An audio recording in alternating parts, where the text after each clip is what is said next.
is my light, my salvation. Whom shall I fear? The Lord is the strength of my life. And whom shall I be afraid? When the wicked, even my enemy, nothing trust I put all in thee. Believe you got the world in your hand. You bless me, Lord, I know I can stand. Show me the way, Lord. I will be faithful, for I am desolate and afflicted. Lord, show me the way.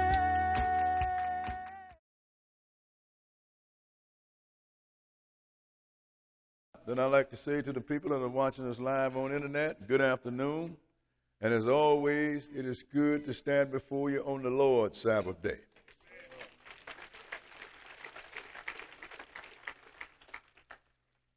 You know, sisters and brothers, sometime when it comes to the Word of God, you just have to read it the way it is and deal with it the way it is and stand your ground. You know, and you know, I get people sometimes say to me, Brother Boy, you know, we know those things. I say, I'm glad. Sometimes I think the people that's been going to the Israel of God a long time don't understand just how much they know. It all sounds familiar, of course. I've only taught you from Genesis to Revelation. But through the grace of God, you learn things, sisters and brothers, by subject. And today's subject is the dietary law. I got to see if I turn this phone off. You know, okay, I did. Today's subject is the dietary law.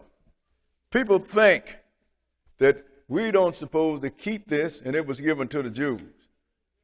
Sisters and brothers, everything that God gave, he gave it to the Israelites.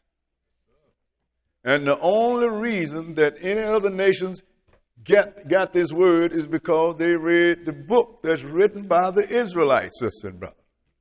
That's why I always have a problem trying to separate Israel from his God. God called himself the God of Abraham, Isaac, and Jacob, the God of Israel.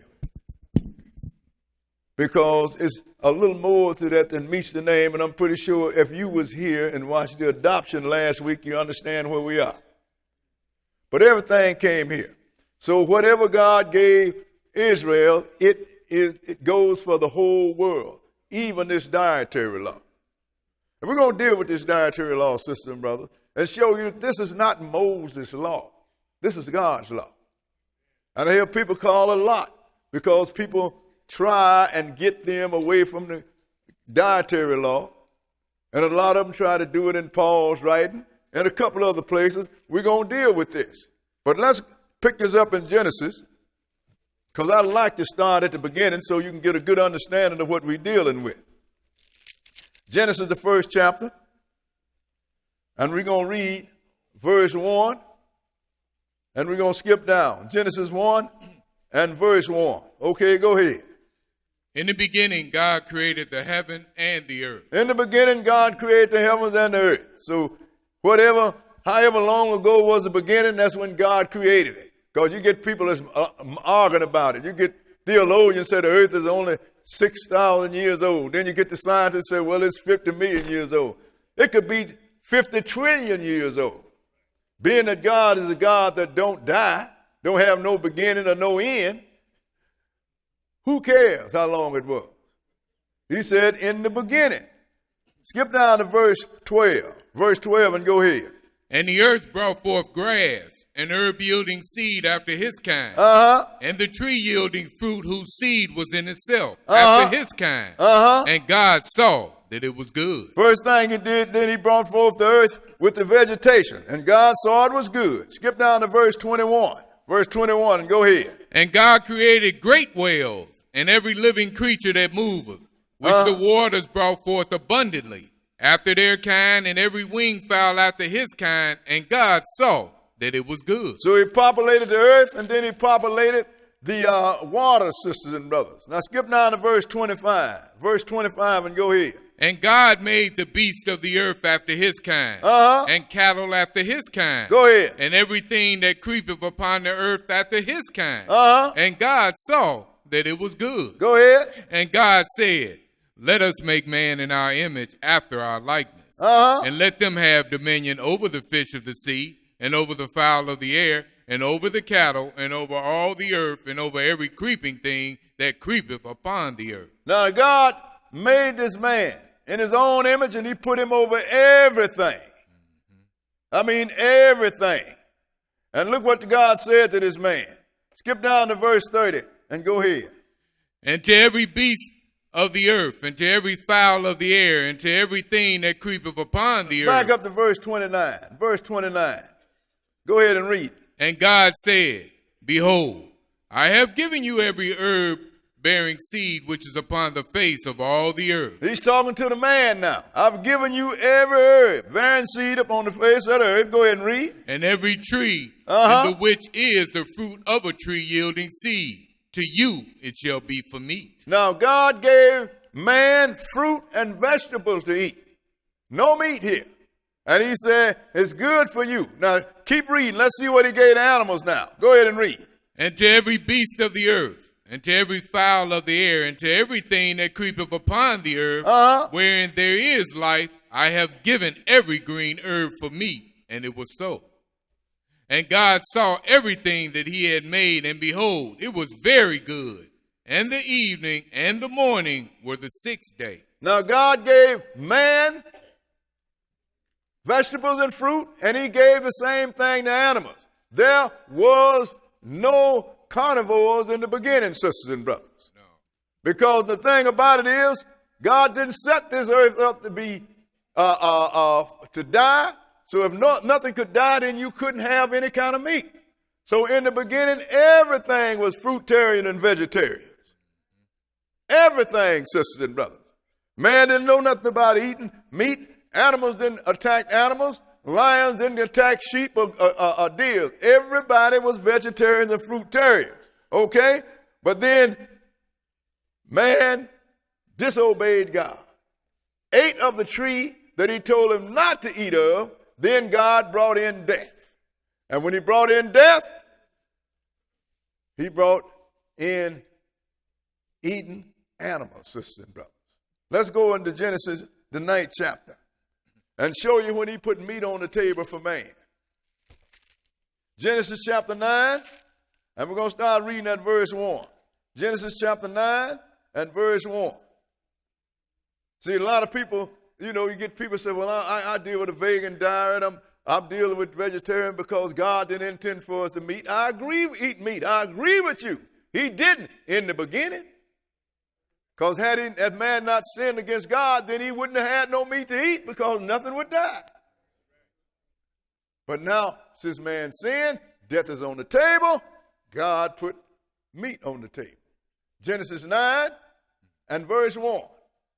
Okay, read it. And God blessed Noah and his sons and said unto them, be fruitful and multiply and replenish the earth. The same directive he gave Adam and Eve. Go ahead and read. And the fear of you and the dread of you shall be upon every beast of the earth, and upon every fowl of the air. Go ahead. Upon all that moveth upon the earth, and upon all the fishes of the sea. Into your hand are they delivered. He said, now I'm going to put the fear of you upon all of these creatures.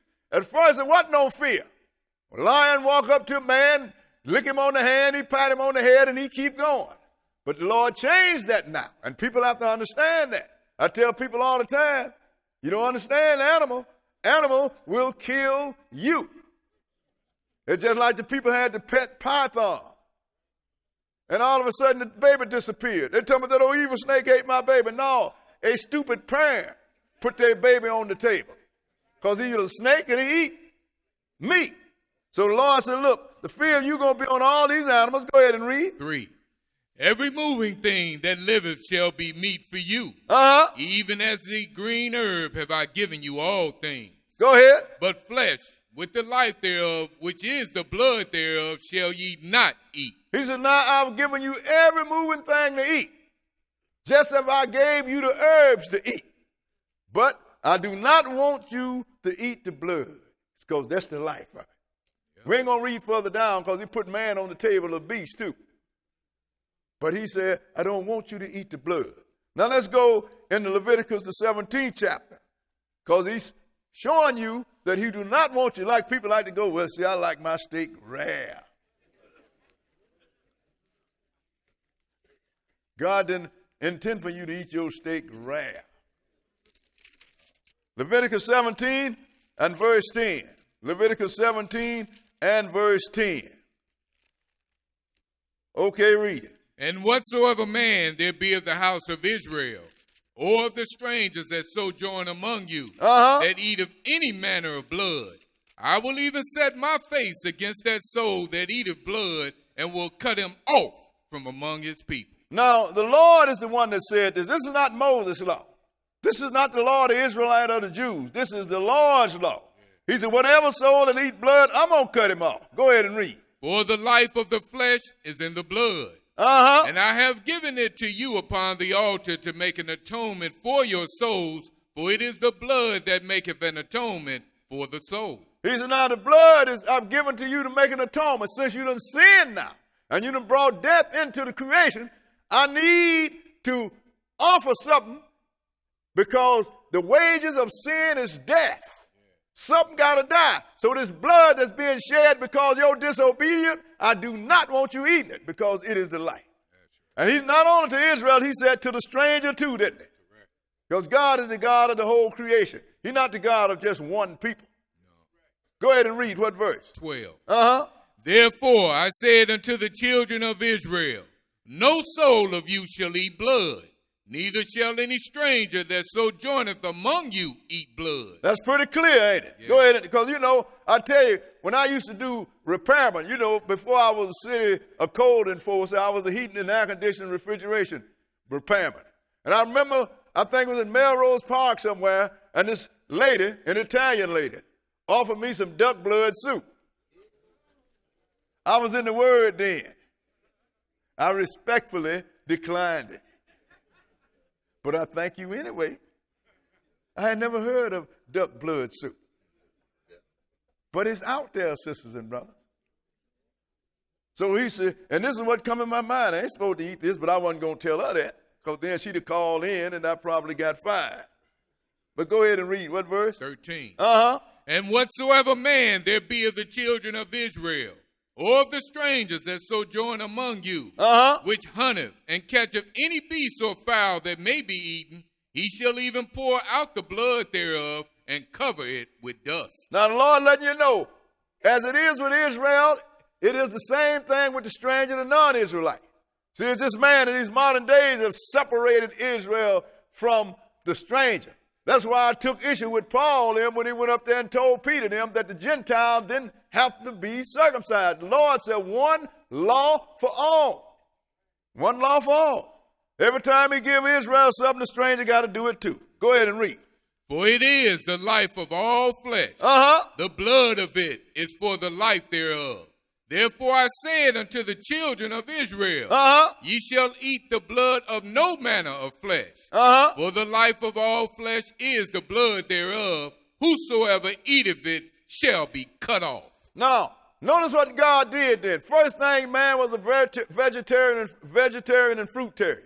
Then after man's sin and death got put on the table, he put all beasts on the table. Then he turned around and he told you, don't eat the blood of the beast. Now he is going to tell you what beast you can eat and cannot. This is all from God. Moses ain't got nothing to do with this, sisters and brothers. All Moses was a secretary. Now let's back up to Leviticus 11th chapter, because we're going to let you understand that this thing is standing and it will stand forever. It's all that simple, sisters and brothers. I was raised in the South. I used to eat everything on a pig, and me even made tea out of his hoofs. But when I read this dietary law, I had to back off. I didn't stop eating pig. I used to love chitlins and hot pepper. You know them pig guts? Love them. You can get some and lead me from here to Mississippi. But the day that I read that I can't eat it, I had to stop. It's all that simple, sisters and brothers. Because I read this. Then somebody stand and tell me, well, you know, brother, you ain't supposed to. No, my teacher read this to me. Brother Stern, he read this. He taught us this. And I'm passing it on. 11:1. Go ahead and read. And the Lord spake unto Moses and to Aaron, saying unto them, Speak unto the children of Israel, saying, These are the beasts which ye shall eat among all the beasts that are on the earth. Whatsoever parteth the hoof, and is cloven-footed, and cheweth the cud among the beasts, that shall ye eat. Now, notice here. And the Lord spake unto Moses. Moses didn't speak unto the Lord, because I get tired of that Mosaic law. Who spoke to who here? The Lord spoke to Moses. And then he said, I want you to speak to the children of Israel. There's certain beasts I don't want you to eat. Now the one right here, so whatsoever part of the hoof, and is cloven-footed and cheweth the cud among the beasts, that you shall eat. What is a cloven foot? That's what the split hoof, sisters and brothers. And it chew the cud. You notice how cows chew all the time? Even when they ain't bending down and getting no grass, because there's a cud that chew on. Deers do the same thing. Go ahead and read. 4. Nevertheless, these shall ye not eat of them that chew the cud, or of them that divide the hoof, as the camel. Go ahead. Because he cheweth the cud, but divideth not the hoof, he is unclean unto you. So the camel, he chew the cud, but his hoof is flat. There ain't no split in his hoof. It's round. Go ahead and read. And the coney, because he cheweth the cud, but divideth not the hoof, he is unclean unto you. I don't know what that is. He says a big-eared rabbit, but I didn't know a rabbit had hoofs. That's why I said I don't know what that is. Somebody gave it a definition. You understand? But I know one thing. If he's chewing the cud and his hoof is not split, I don't eat it. Go ahead and read. 6. And the hare, because he cheweth the cud, but divideth not the hoof, he is unclean unto you. Whatever he is. I used to think that was a rabbit too. I ain't so sure, because that word hoof keeps stumbling me. You understand? Rabbit have paws, not hoofs. So this is another hare. Maybe I know somebody gonna email me 1,000 things what it is. You always do. I'll be waiting on you. What's the next verse? 7. Go ahead. And the swine. Now I know what he is. Go ahead. Though he divide the hoof and be cloven-footed. Go ahead. Yet he cheweth not the cud, he is unclean to you. Now, the pig got a split hoof, but he don't chew the cud. He said he is unclean. Now remember this is the message that God has given to Moses to give to Israel. Yeah. And we already established whatever Israel have to do, the stranger have to do it too. So he gave this directive to all of man. Go ahead and read. Of their flesh shall ye not eat, and their carcass shall ye not touch. Go ahead. They are unclean to you. These shall ye eat of all that are in the water. Go ahead. Whatsoever have fins and scales in the waters, in the seas, and in the rivers, them shall ye eat. Now you notice he didn't use the word fish, because fish don't cover everything in the water. So he said, whatever creatures in the water, if he don't have fins and scales, you can't eat it. Now, you know what they've done in some of these new type Bibles? They put fins or scales. That changed the whole directive, don't it? Yep. Catfish don't have fins, but it has scales. That means it don't have scales, but it has fins. So I can't eat it. And you got other fish that might have scales, but no fins. I can't eat it. It has to have fins and scales. But I know one of these new type Bibles, they got one, fins are scales. Oh, catfish got fins. Oh, I can eat it. Not according to the word of God. That's right. Go ahead and read. 10. And all that have not fins and scales in the seas and in the rivers, of all that move in the waters, and of any living thing which is in the waters, they shall be an abomination unto you. It's just like a lobster. He got a scaled tail, but he ain't got no fins. Then they eating shrimp. You know, y'all love shrimp. I like black people don't say shrimp, they say swimp. Y'all love, but it don't have fins and scales. You can't eat it. Go ahead and read. 11.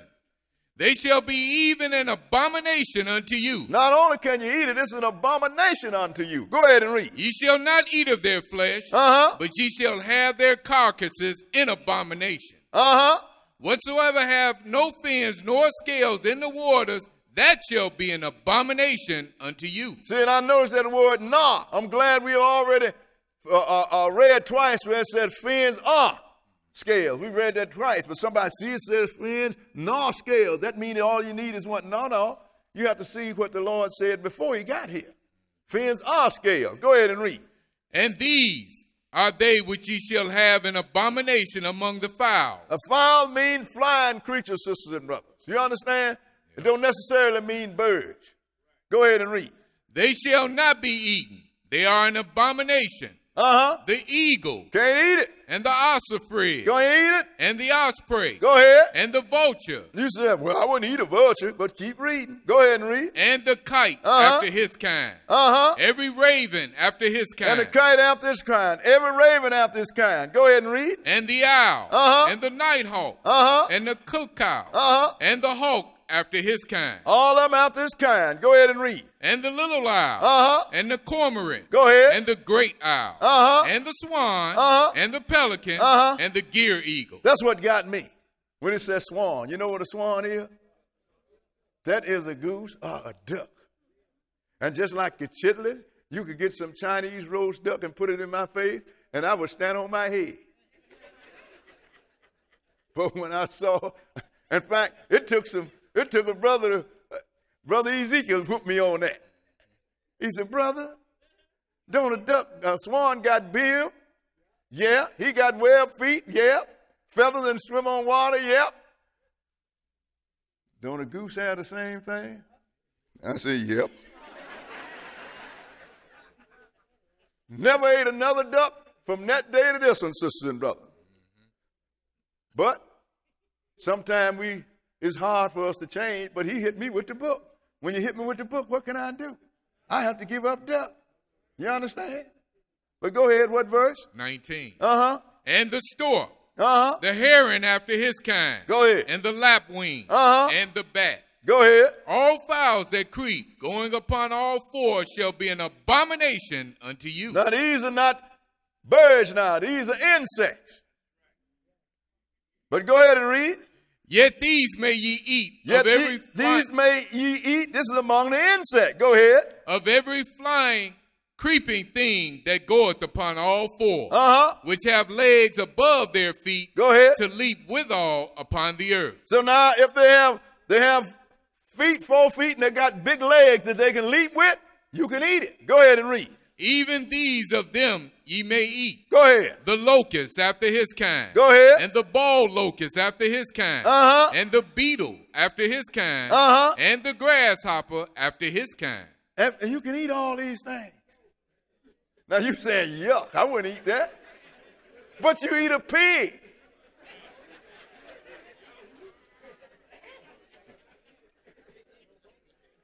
All these things that he said you can't eat, most of these are vegetarians. Eat grass and vegetables. Most of the ones, like all the birds and everything that he said you can't eat, they are carnivores. Ducks, geese, eat fish, and anything else they can catch out there. But these grasshoppers, boy, I ain't eating that. I'd like to try some. I'm probably going to try me some. I've been intending to do that. Probably like them. Put a little hot sauce on them. You know, ain't no telling. Can't be bad for you because God said you can eat it. Skip down to verse 29. Verse 29 and go ahead. Verse 27. Verse 27, read it. And whatsoever goeth upon his paws, among all manner of beasts that go on all four, those are unclean unto you.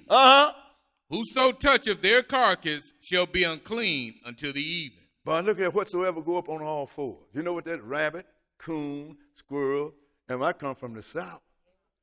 I ate rabbit, coon, squirrel, used to hunt coons all night and couldn't wait till rabbit season. I ate all of that stuff. Give me some rabbit with some rice and gravy on it. I'm going to stop.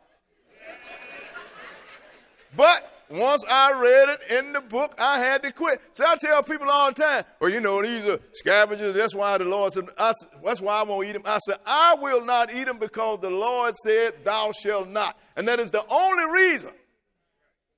Only reason. I got some little rabbits food around my backyard. If I read in here where I can get me eat one of them, hey, they won't be there next week. But the Lord said, don't do it, so I got to keep the law, sisters and brothers. See, this is a servant of God. You're going to serve God, you're going to do everything he tell you to do because he don't compromise. Skip down to verse 29. Verse 29 and go ahead.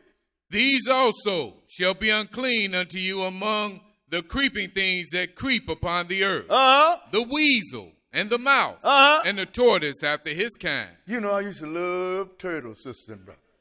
I'm just telling you, I grew up in the South. Boy, you get some of that turtle soup. And don't let me catch a soft shell. They was hard to get because they could run real fast. But boy, there was some good eating. But the Lord said, I can't eat that. Boy, the dietary law is really rough on a country boy. Because we ate everything that didn't move fast enough to be caught. Go ahead and read. What verse? We at 30. And the ferret, and the chameleon, and the lizard, and the snail, and the mole. Then eat them, though. Go ahead and read. These are unclean to you among all that creep. Whosoever doth touch them, when they be dead, shall be unclean until the evening. Now skip down to verse 39, and go ahead. And if any beast of which ye may eat die, he that toucheth the carcass thereof shall be unclean until the evening. And he that eateth of the carcass of it shall wash his clothes and be unclean until the evening. Go ahead. He also that beareth the carcass of it shall wash his clothes and be unclean until the evening. See now, if a beast dies by itself, then you can't eat it because if it dies, something's wrong with it. You understand? So the Lord said, don't eat that. Go ahead and read. And every creeping thing that creepeth upon the earth shall be an abomination. It shall not be eaten. And they talk about millipedes and all that kind of stuff. He said, it shall not be eaten. Go ahead and read. Whatsoever goeth upon the belly, and whatsoever goeth upon all four, or whatsoever have more feet among all creeping things that creep upon the earth, them ye shall not eat, for they are an abomination. Now, you can't eat millipedes. You can't eat snakes. You can't eat earthworm. You know, French, I think the French eat earthworm, don't they? You can't eat none of that stuff. God said it's an abomination. That's to Israel, that's to us, and that is to the whole world. But you know, people, sisters and brothers, people try and use other passages in the Bible to try and circumvent the dietary law. We're going to look at a few of these because you tell a person why, and they're going to try and come out of the Bible. They're going to try and go in the Bible and show you why not. So you have to be prepared for that, sister and brother. So we're going to look at a few of these things that they use. We're going to start with Matthew, the 15th chapter. Matthew chapter 15. This is when the apostle was coming through the fields, and they start plucking corn and eating it. Matthew chapter 15. Because people really fight to try and hold on to these abominable things that God said don't eat. It's just like I fought to hold on to that duck. But a lot of people don't want to admit it. But Brother Ezekiel took that book and whooped my head. He whooped that duck clean out my mouth. So, see, he could do it because I'm trying to serve God. So I had to roll with it. Haven't eaten it anymore. Verse 1, 15 and 1. This is Jesus and the Pharisees approaching Jesus now. Go ahead and read. Then came to Jesus scribes and Pharisees, which were of Jerusalem, saying, Go ahead. Why do thy disciples transgress the tradition of the elders? For they wash not their hands when they eat bread. He said, why do your disciples transgress the traditions of the elders because they wash not their hands when they eat. This is all about washing hands, sister and brother. It ain't got nothing to do with what you eat. Because they come through the cornfield eating corn and didn't wash their hands. But look what Jesus said to them. Go ahead and read. But he answered and said unto them, why do ye also transgress the commandment of God by your tradition? Okay, don't go dramatic on me. Just read. Then he said to them, why is it that you transgress God's tradition, commandment by your tradition? Now, we're not going to deal with all he said. We're going to deal only with what we're going after. Now, let's skip down to verse 17. He said, why do you do that? You're going to transgress God's tradition, commandment with your tradition. Verse 17, go ahead. Do not ye understand that whatsoever entereth in at the mouth goeth into the belly, and is cast out into the drought? Now, they saying that Jesus here is giving you a carte blanche card to eat anything. Don't you understand that whatever goes in the mouth, goes in the belly, and goes out the backside? Go ahead and read. But those things which proceed out of the mouth come forth from the heart, and they defile the man. And see, that's what defile a man, not what goes in it. Keep reading. For out of the heart proceed evil thoughts, murders, adulteries, fornications, thefts, false witness, blasphemies. He says, out of the mouth, out of the heart, which come out the mouth, can become all of these things: adulteries, fornication, blasphemies, murders, and all that stuff. But read the next verse. Go ahead and read. These are the things which defile a man. These are the things which defile a man. Go ahead. But to eat with unwashed hands defileth not a man. But to eat with unwashed hands defile not a man. He wasn't talking about what you eat. That's already been established. He's talking to people that already know what they can and cannot eat. He is discussing tradition that Israel had. And you couldn't eat nothing until you can be starved to death. You got this corn in your hand. You can't do nothing until you find some water to wash it. But he said, it is not what goes into a man defiling. It's what come out. Not unwashed hands, sister and brother. Isn't this what this is talking about? Unwashed hands. Ain't got nothing to do with you can eat pig or catfish. People use this, but they stop right there. Okay? No, you read it all. Keep reading. It's about unwashed hands. That's what the whole situation is about. Me and you talking about a Ford. Then all of a sudden somebody see a bicycle and you want to describe something on a bicycle. How did we get to a bicycle? We was talking about a Ford. You understand? People like to jump away and use whatever they can to try and establish something that contradicts the word of God. Now let's go and look at another one. Let's go into Acts the 10th chapter. Acts chapter 10. And we're going to start reading at verse 9. Acts chapter 10 and verse 9. I'm just showing you things that they go to. So when somebody take you here, you will be able to deal with it. So you won't be on the phone calling me. I'm in the middle of something trying to get through, and you got this problem. You want to know now because you're in the middle of an argument with somebody.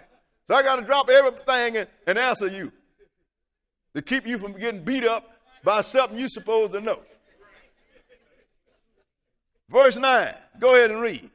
On the morrow, as they went on their journey and drew nigh to the city, Peter went up upon the housetop to pray about the 6th hour. See now, this Cornelius, the first Gentile that come into the church under the new covenant, God spoke to him, and we're going to show that later on, and told him to send for Peter.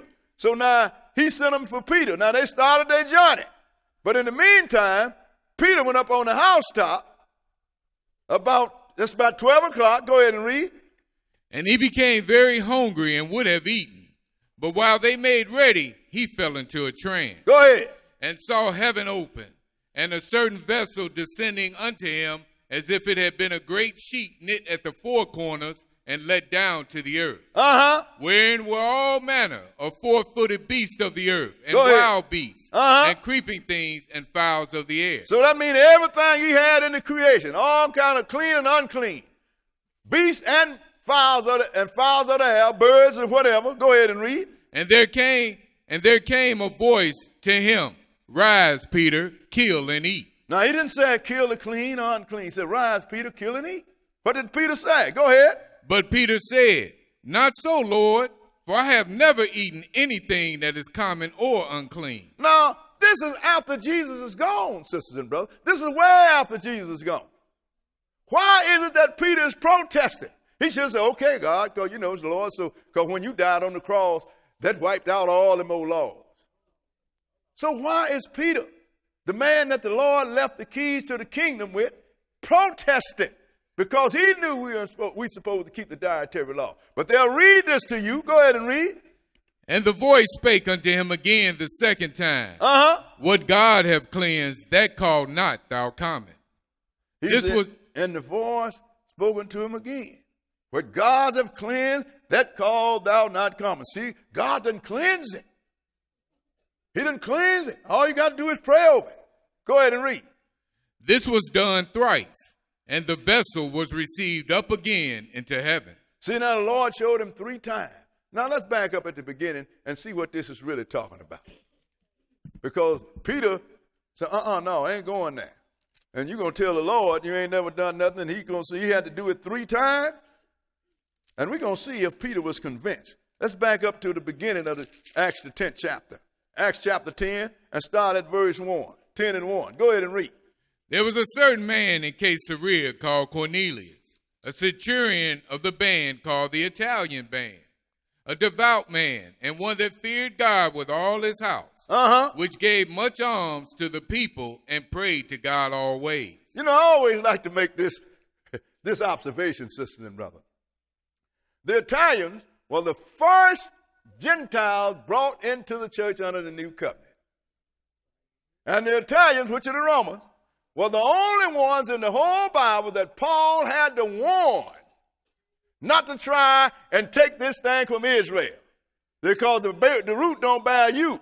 You don't bear the root bear you. The first Gentile brought into the covenant are the ones that Paul had to warn. Now, where is the headquarters of Catholicism? In Rome, Italy. All you got to do is pay attention. The Lord will let you know. So where did all this false religion come from? Rome. All that simple. So now, it ain't supposed to come from Rome. It's supposed to come from Israel. Let's see how this is going to continue. Go ahead and read. 3. He saw in a vision evidently about the 9th hour of the day, an angel of God coming in to him and saying unto him, Cornelius. Go ahead. And when he looked on him, he was afraid and said, what is it, Lord? Go ahead. And he said unto him, thy prayers and thine alms are come up for a memorial before God. See, that's why I don't condemn strangers that might not know about the God of Israel when they're trying to pray and trying to do something godly. Because if their heart is in the right place, the Lord is going to hear them and he's going to send them what they need. Sometimes he might send you. You don't go there and condemn them. You go there and show them the right way. You understand? So now, Cornelius is obvious he didn't know about the God of Israel. He just believed that this God that Israel was dealing with might have been the same one. That's why he prayed to him always, and he always gave alms. They gave gifts and stuff to the Israelites.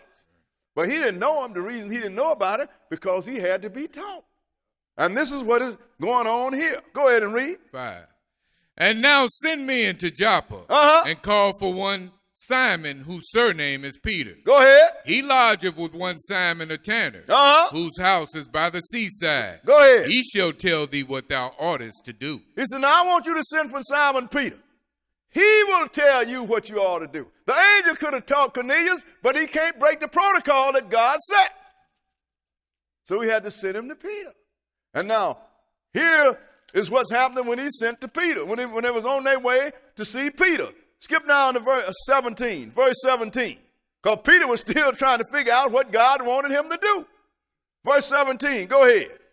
Now while Peter doubted in himself what this vision which he had seen should mean, behold, the men which were sent from Cornelius had made inquiry for Simon's house and stood before the gate. See, now, Peter was still trying to figure out, what is it that God wants?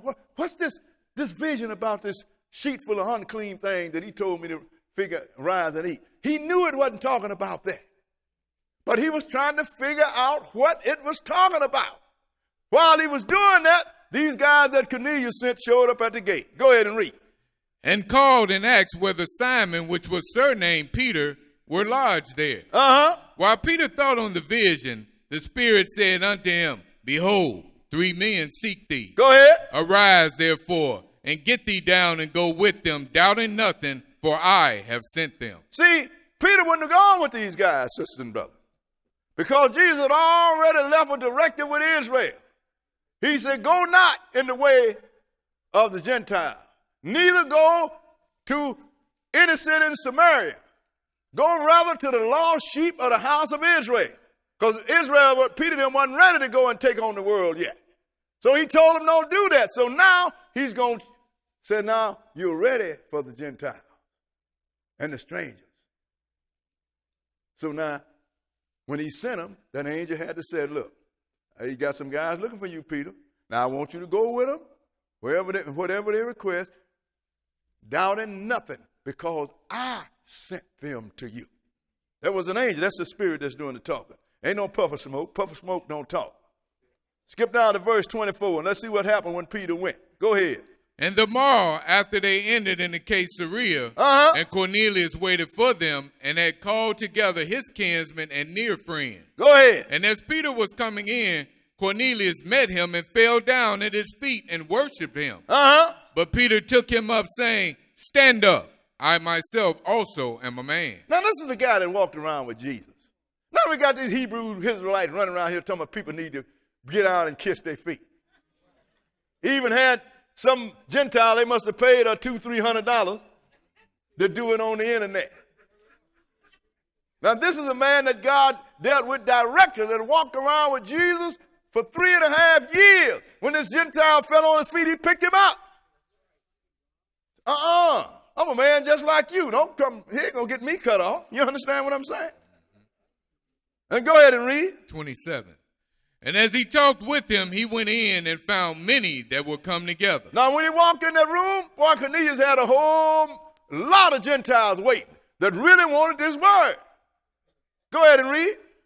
And he said unto them, Ye know how that it is an unlawful thing for a man that is a Jew to keep company or come unto one of another nation. Now, because Jesus had left that directed. So he said, you know how it is an unlawful for a man that is a Jew to come into any other nation. That's just in Gentiles. That's all nations. Go ahead and read. But God hath showed me that I should not call any man common or unclean. Ain't that so?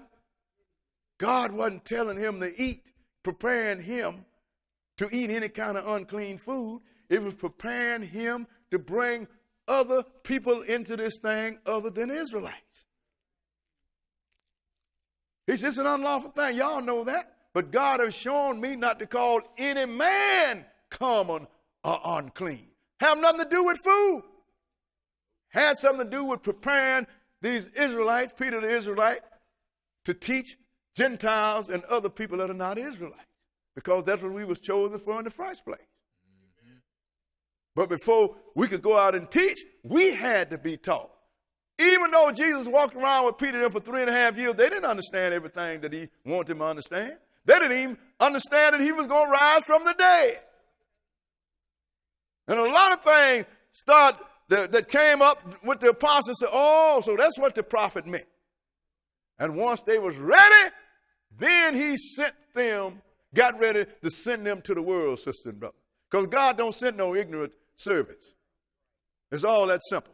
You get these brothers out here talking crazy and all this foolishness, don't know no book, they ain't from God.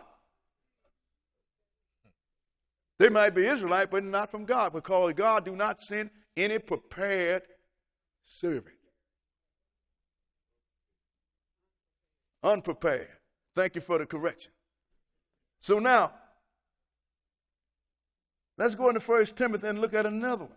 Since we know that Peter wasn't talking about food, let's go into 1 Timothy, the 4th chapter.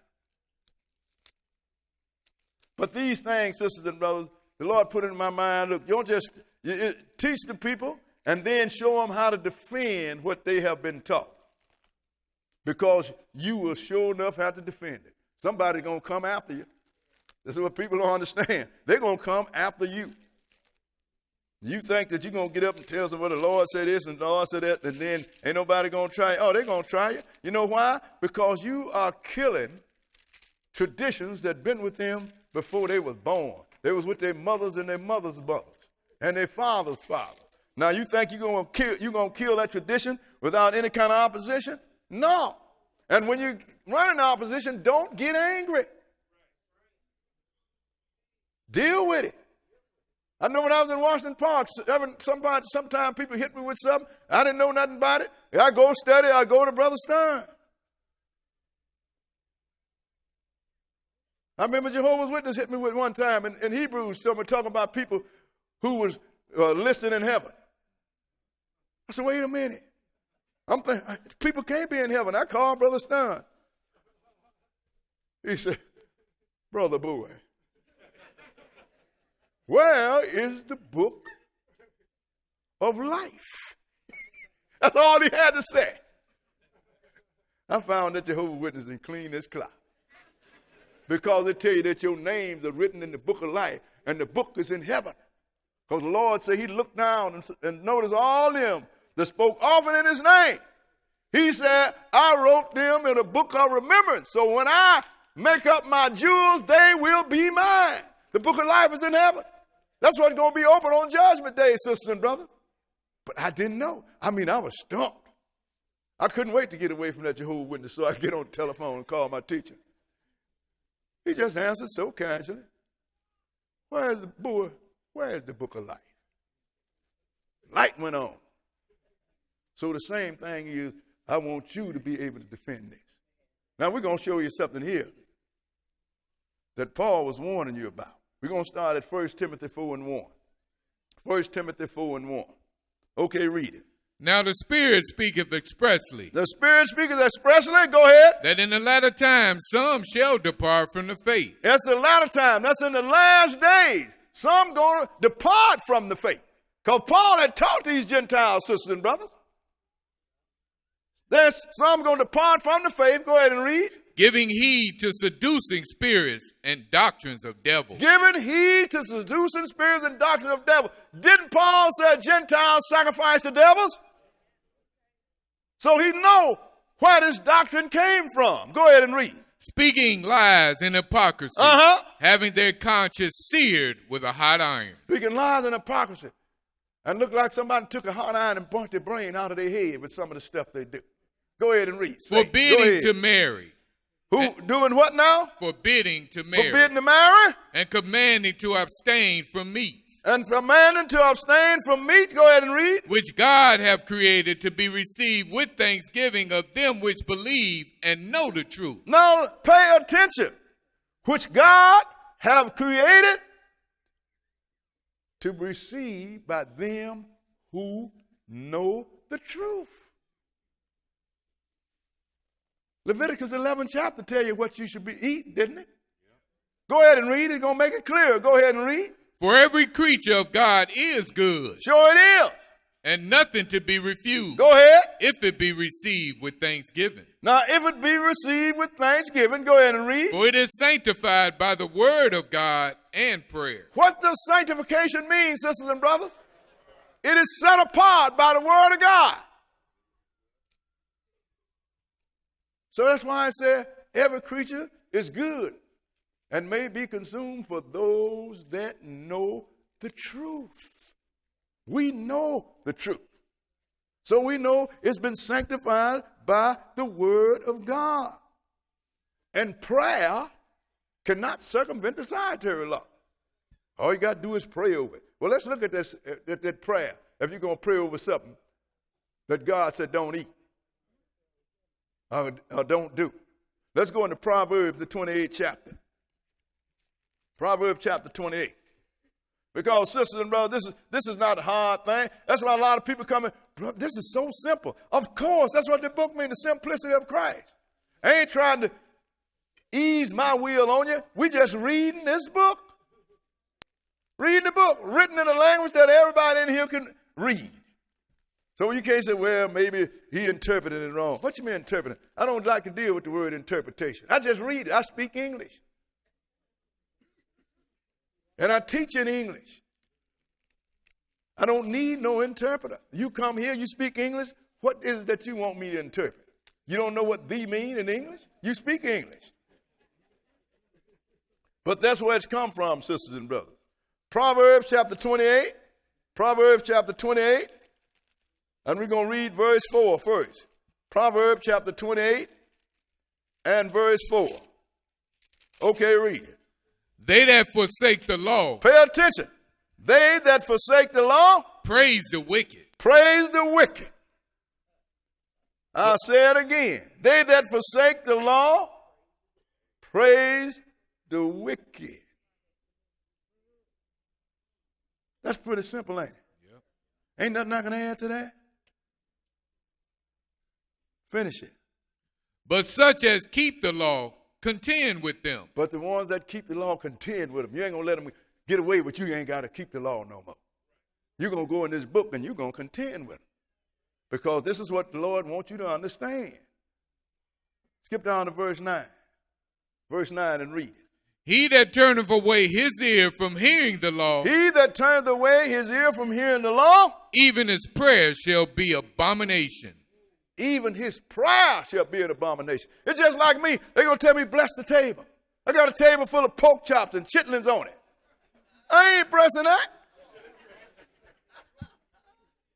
Why should I set up a prayer and get myself in trouble, which the God has already told me it's an abomination? I was at a meeting one time. I ain't going to tell you what it was. They had all kind of garbage on the table. Brother Bowie, would you bless the table? We got a minister here. Let him do it. He's all, okay, I'll do it. That was my way of being nice. I didn't want to say, yeah, I ain't praying over this crap. But you know, man of God can't talk like that. I passed it on to another gentleman.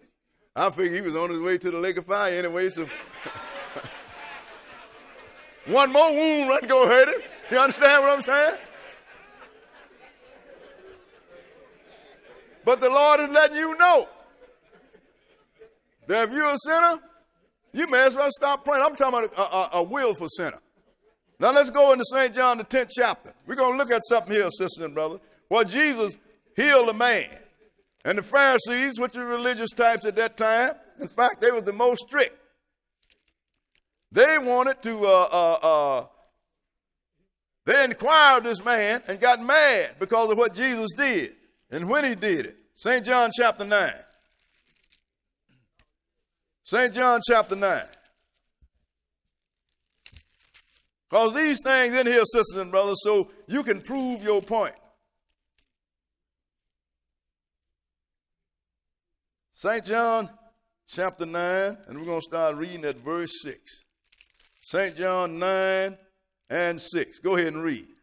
When he had thus spoken, he spat on the ground and made clay of the spittle. And he anointed the eyes of the blind man with the clay. Now the blind man came and said, look, he came and said, heal me. And the Lord asked him, you believe I can heal you? Yeah. So what he did, he spit on the ground and made it some clay, and he anointed the blind man's eyes. Okay, go ahead and read. And said unto him, go wash in the pool of Siloam, which is by interpretation sent. He went his way, therefore, and washed and came seeing. So he did what the Lord, he bleeded. He went there with the spit and dirt in his eyes, and he went and washed in his pool, and he come up, he could see. It was his faith that healed him. And one of us, man, you think I'm going to put some dirt and spit it? Man, what you doing? He didn't say that. He went and did what he was commanded because he had faith. Pharisees didn't like that. Skip down to verse 10. This is what the Pharisees said to them. Go ahead and read. Therefore said they unto him, how were thine eyes open? How was your eyes open? Because everybody knows he was blind from birth. Go ahead and read. He answered and said, a man that is called Jesus made clay and anointed mine eyes, and said unto me, go to the pool of Siloam and wash. And I went and washed, and I received sight. He said, now, he didn't know him who he was. He said, but a man named Jesus, didn't he? He had none in my eyes and told me to go wash, and I received sight. They didn't like that. Skip down to verse 14. Verse 14 and go ahead. And it was the Sabbath day when Jesus made the clay and opened his eyes. Boy, that was a big sin now. You done polluted the Sabbath day. You didn't heal a man on the Sabbath day. Now, so you cannot be a man of God. Skip down to verse 16. Verse 16 and go ahead. Therefore said some of the Pharisees, this man is not of God, because he keepeth not the Sabbath day. Others said, how can a man that is a sinner do such miracles? Go ahead. And there was a division among them. Ain't that something? They're going to say, no, this man ain't a son of God. He done healed this man. He done some real good. This man been blind from birth. Because he healed him on the Sabbath day, he is a sinner. But it has some reasons. Look here now. If he's a sinner, how come this man is sin? Let's show you when you get entrenched in the falsehood trying to protect your doctrine, your reason leave you.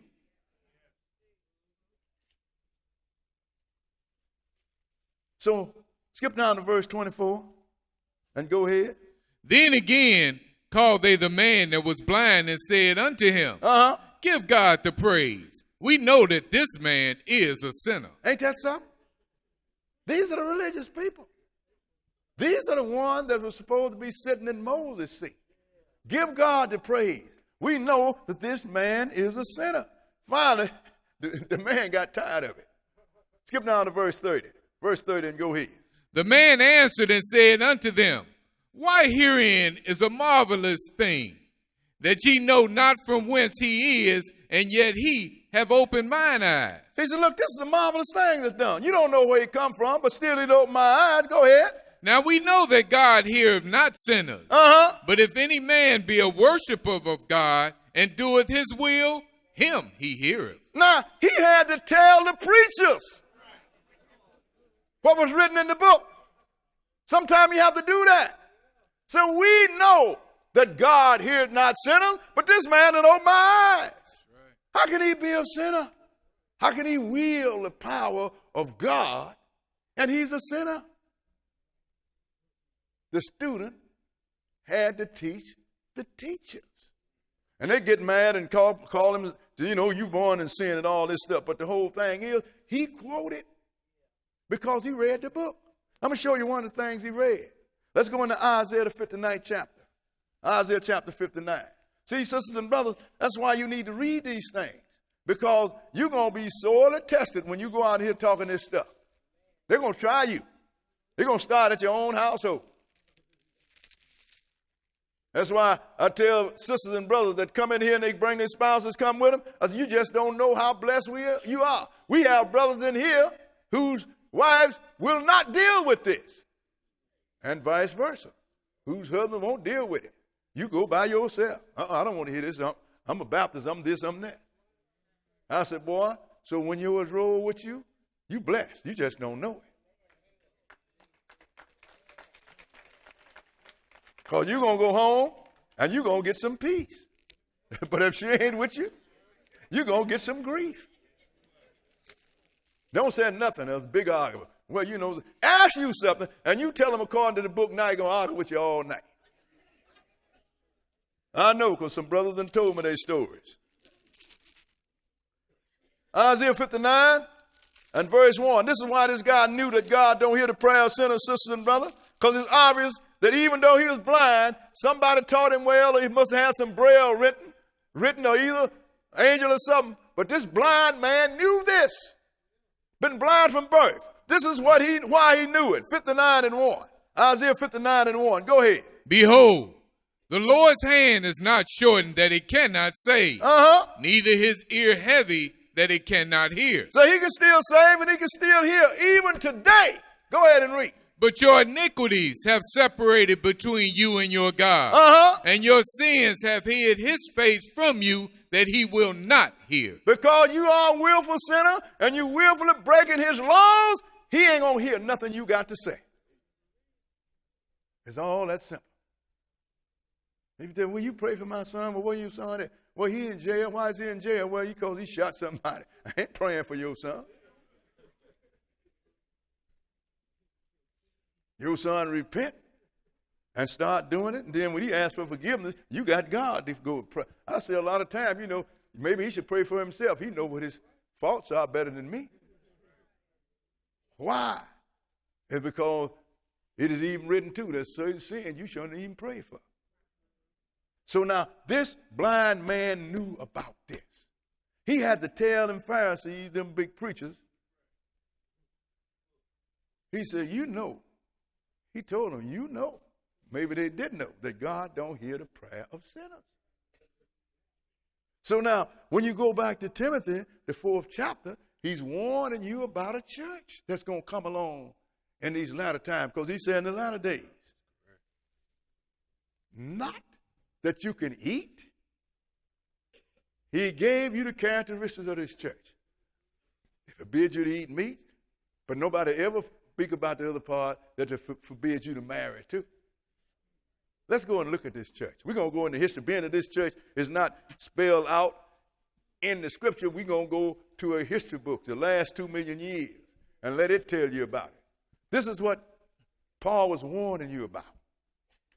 Go ahead and read it. This is growth of the monastery. The growth of the monastery. This is monastery of Catholicism. Go ahead and read. Page 217.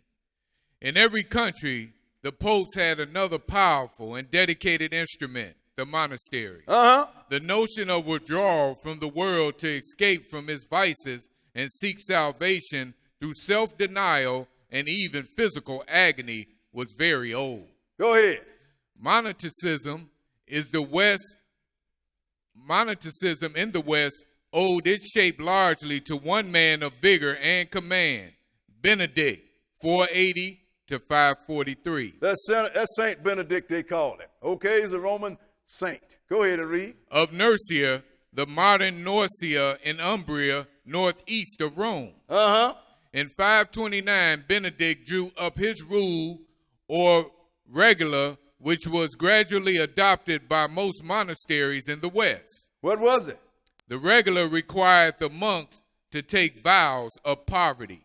Take vows of poverty? Chastity and obedience. Chastity, that means you can't get married. You can't carry out what God said, be fruitful and multiply.